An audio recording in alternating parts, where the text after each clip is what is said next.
Dans le vaste et mystérieux cosmos, notre système solaire abrite des mondes d'une beauté et d'une complexité stupéfiantes. Parmi eux, l'un des plus fascinants et énigmatiques est Vénus, la planète sœur de la Terre. Longtemps considérée comme une jumelle terrestre, Vénus cache en réalité des secrets bien plus sombres et étranges. Sa surface enflammée, sa pression atmosphérique écrasante, et ses nuages toxiques la rendent comme l'un des environnements les plus hostiles de notre système solaire. Malgré ces défis, l'humanité n'a jamais cessé de s'intéresser à Vénus. Des missions spatiales pionnières aux découvertes récentes, chaque exploration a révélé de nouveaux aspects de cette planète mystérieuse.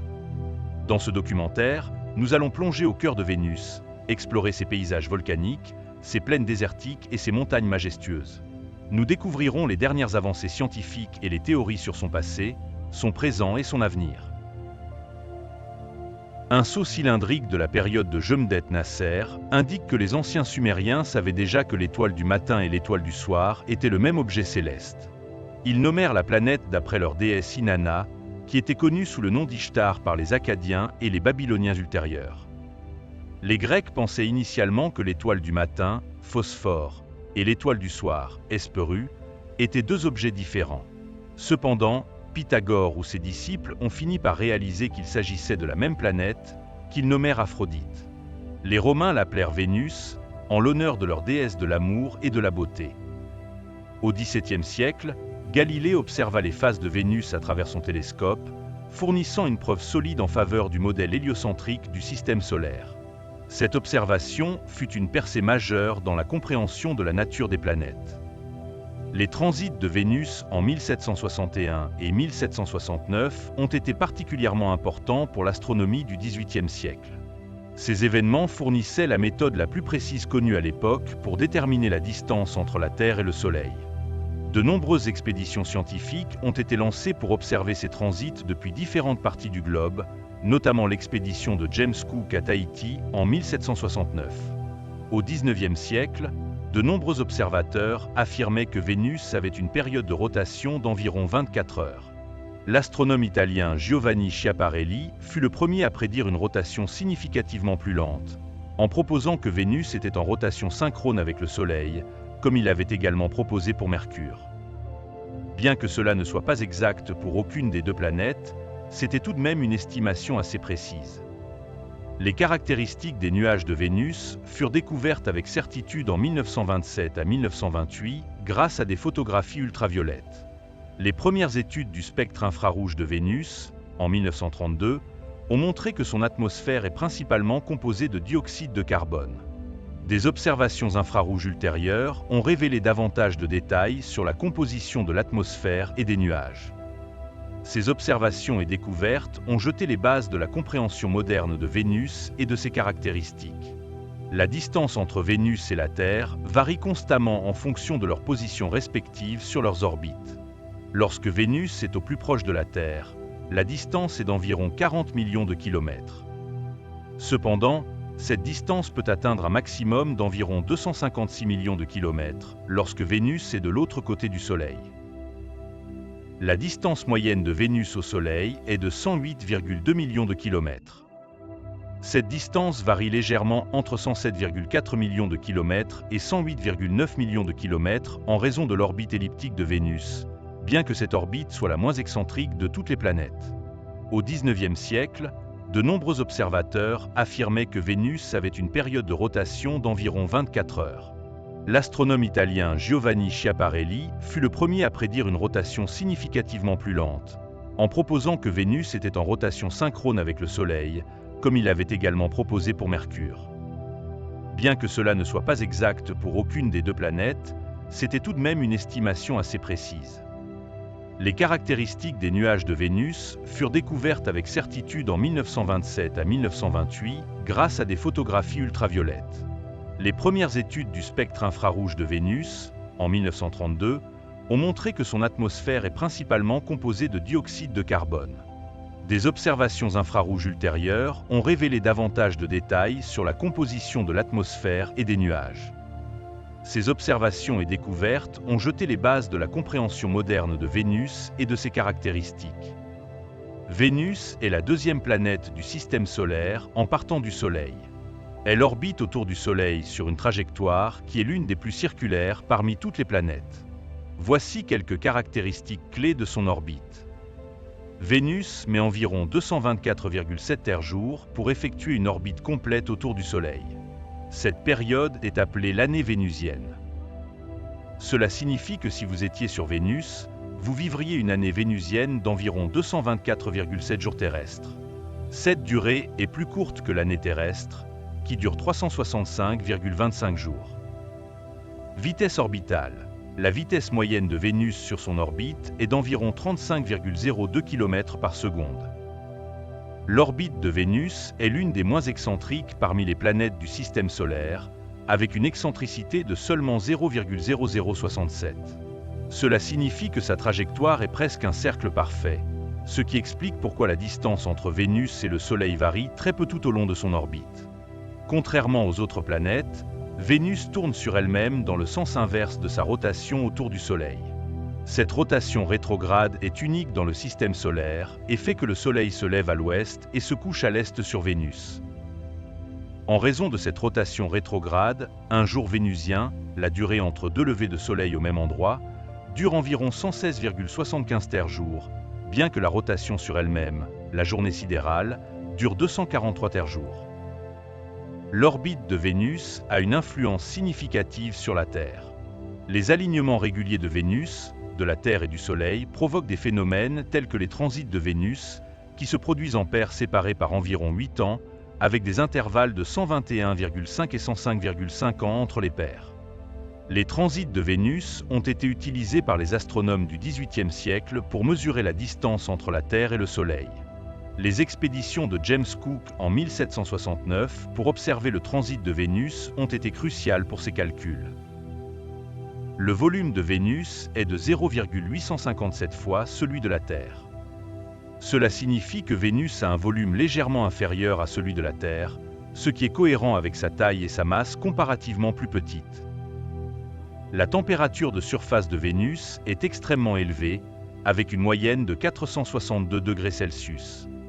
Cette température élevée est due à l'effet de serre intense provoqué par l'atmosphère dense de la planète, principalement composée de dioxyde de carbone.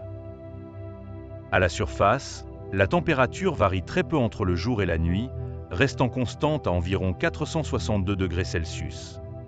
Cependant, en altitude, la température peut varier considérablement.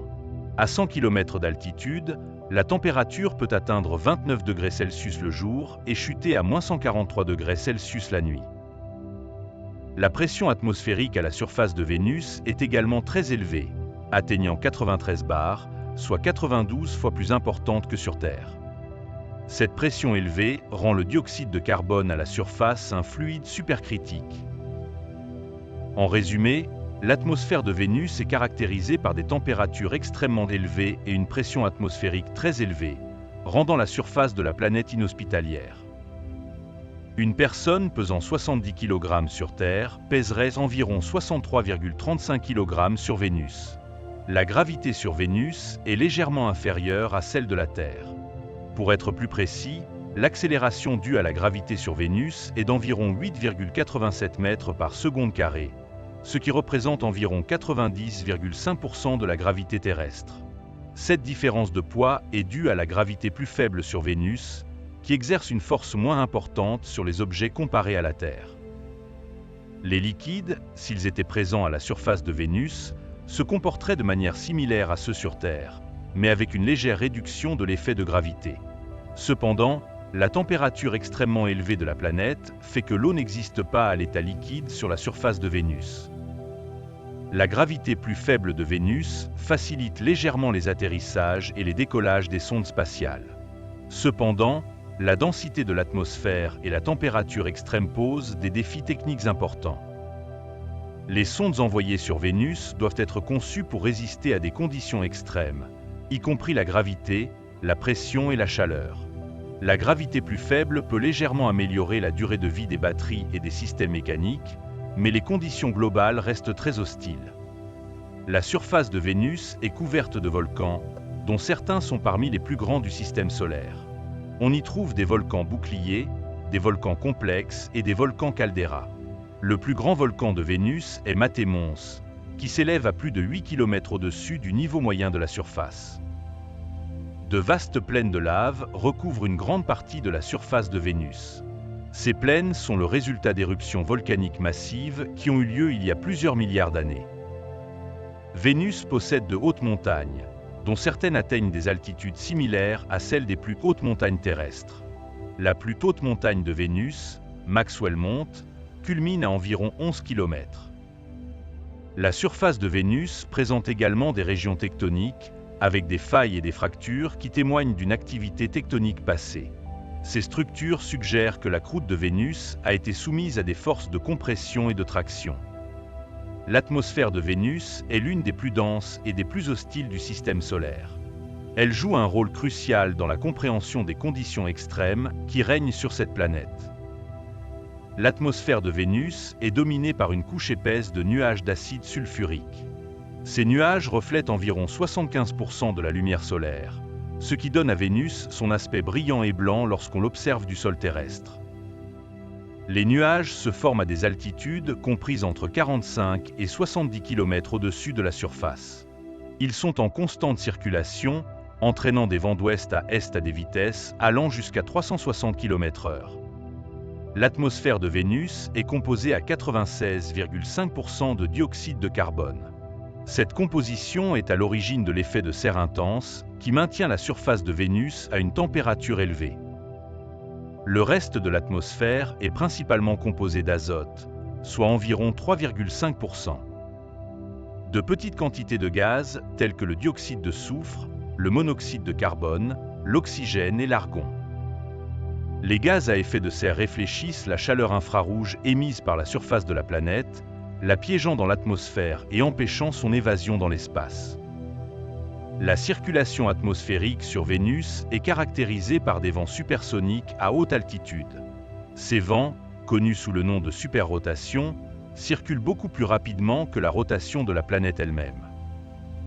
Les différences de température entre l'équateur et les pôles conduisent à des mouvements atmosphériques complexes, y compris des courants ascendants et descendants.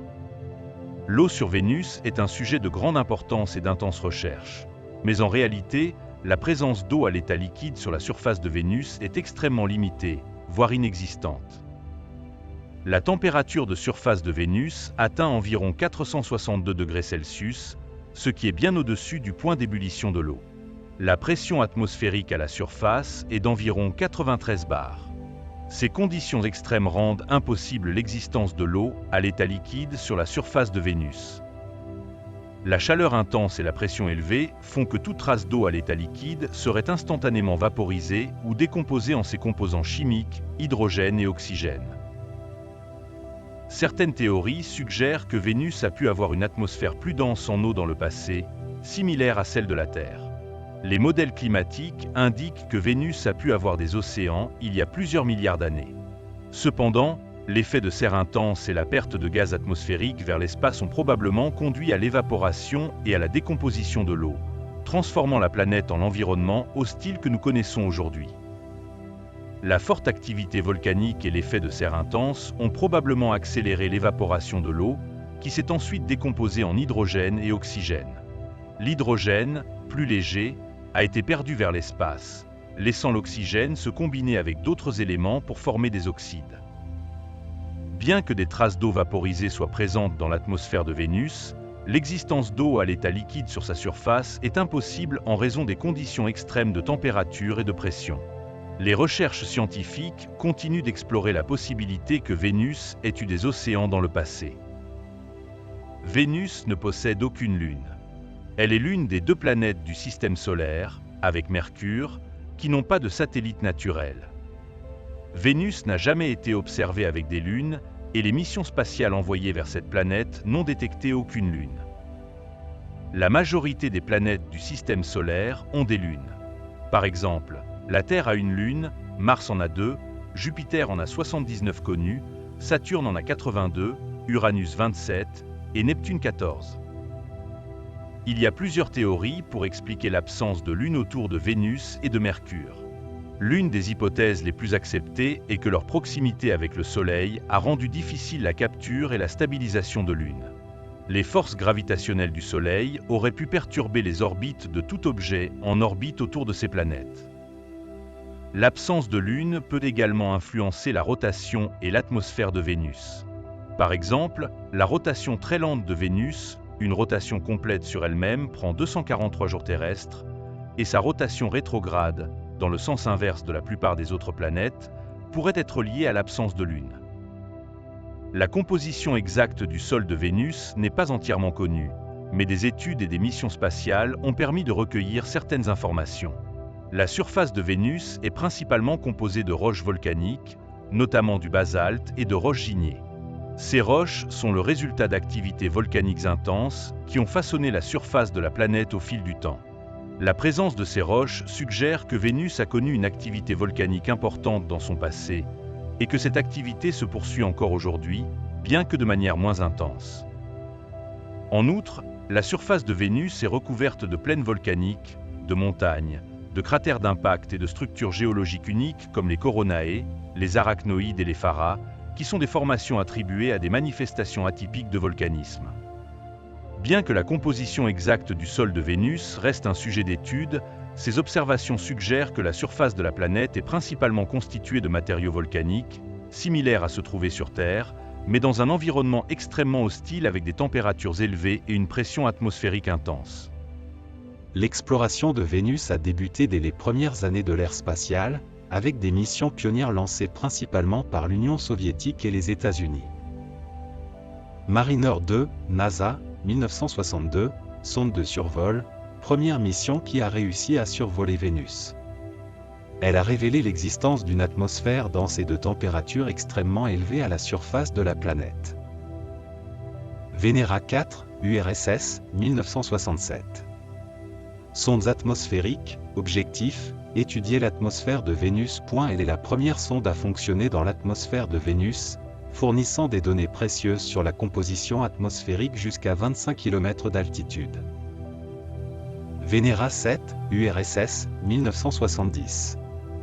Type atterrisseur, objectif, atterrir sur la surface de Vénus.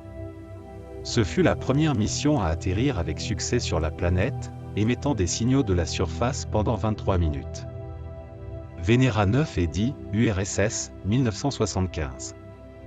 Type, orbiteur et atterrisseur. Objectif, étudier l'atmosphère et la surface de Vénus.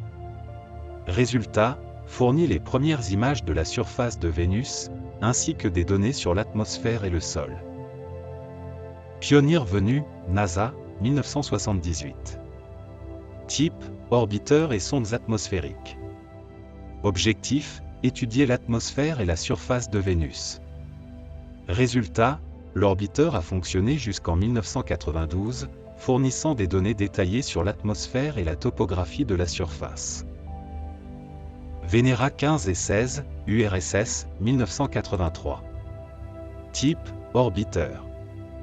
Objectif, cartographier la surface de Vénus. Résultat, on cartographié l'hémisphère nord de Vénus en utilisant des radars, fournissant des images détaillées de la surface. Magellan, NASA, 1989. Type, orbiteur. Objectif, cartographier la surface de Vénus. Résultat, cartographier 98% de la surface de Vénus à haute résolution entre 1990 et 1994, révélant des structures géologiques fascinantes. Vega 1 et 2, URSS, 1985. Type, orbiteur, atterrisseur et ballons atmosphériques. Objectif, étudier l'atmosphère et la surface de Vénus. Résultat, ont étudié les vents atmosphériques et analysé des échantillons de sol, fournissant des données précieuses sur l'atmosphère et la surface. Mission future. La mission Da Vinci de la NASA, annoncée en 2021, cette mission comprend une sonde atmosphérique et un orbiteur. Elle est prévue pour être lancée entre 2028 et 2030. L'objectif est d'étudier la composition atmosphérique de Vénus et de rechercher des signes d'activité volcanique passée. La mission Verita de la NASA, annoncée en 2021, cette mission orbitera Vénus pour cartographier sa surface et étudier sa géologie. Elle est également prévue pour être lancée entre 2028 et 2030. Merci d'avoir visionné ce documentaire. Si vous avez aimé ce voyage et son histoire, pensez à vous abonner pour ne pas manquer les futurs documentaires à paraître.